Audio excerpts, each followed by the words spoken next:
before.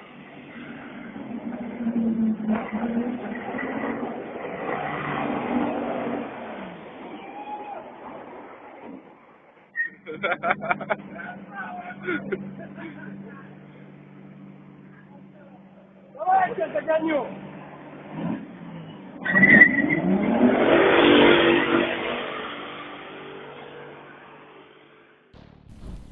The T-80, the world's first turbine-powered conventional MBT. Because honestly, fuck the S-tank.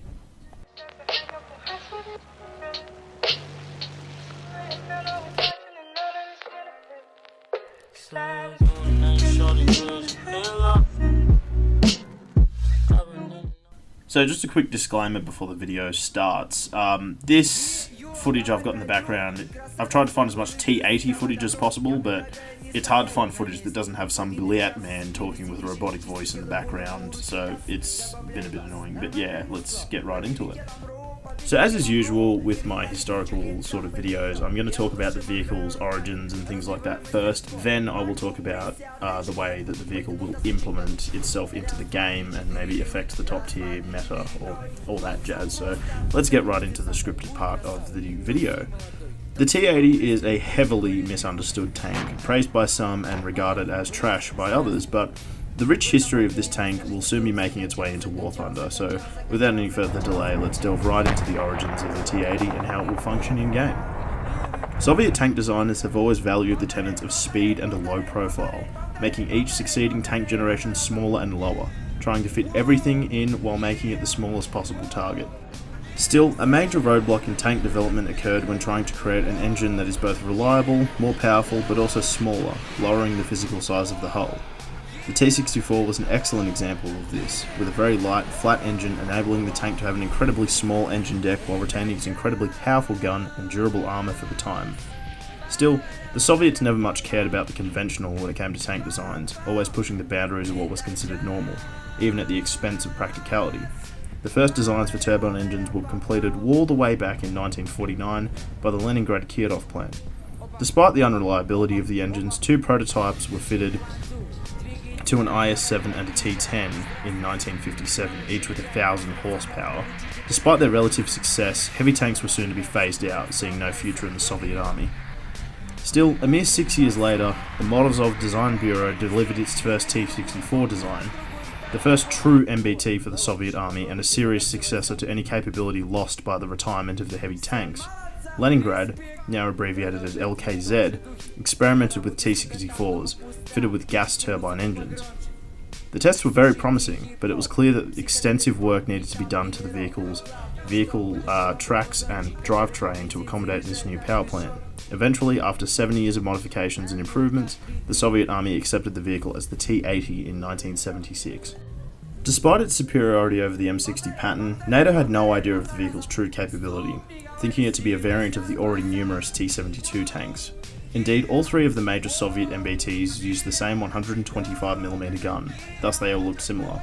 Picking differences was somewhat difficult. The West came to the conclusion that the tank was merely an improved T-72. However, nothing could be more different, as the T-72's first models had cast steel turrets and were powered by a modernised T-34-85 engine. The T-80 brought a turbine-powered tank to the table, more widespread in service than the S-tank, even though it's more like an SPG, but whatever. This is easily the most mobile tank in the world at the time. While still being based off the highly advanced T-64, still issues did occur while in service. The range and fuel consumption were absurd, given the tank's small volume. Larger tanks that had turbine engines, such as the M1 Abrams, negate this problem due to having more volume for fuel tanks and stuff like that inside. And that is honestly about it. Now, there is a lot more when it comes to, like the numbers and statistics, but you can go online and read all that stuff. But basically, the Russian army managed to procure about 4,500 of these vehicles before the fall of the Soviet Union. They were used in combat in Chechnya, and that's where this vehicle gets its bad reputation from. To cut a long story short, basically the Russian army went into Chechnya and they deployed these tanks into urban combat. Now, I don't know about you, but that seems like a crew fault or a command fault, especially since a lot of the crews were undertrained and things like that. So to me, that's not really a flaw with the tank, it's more to do with the way they were like utilised and deployed. So I don't really want to get into that whole deal. Just, you know, at the end of the day, we're going to be playing a tank-on-tank simulator game, so to me, the whole urban combat thing with, you know, guys in cellars with RPGs attacking these things doesn't really apply. So yeah, let's get on to how this thing will actually affect the gameplay in War Thunder.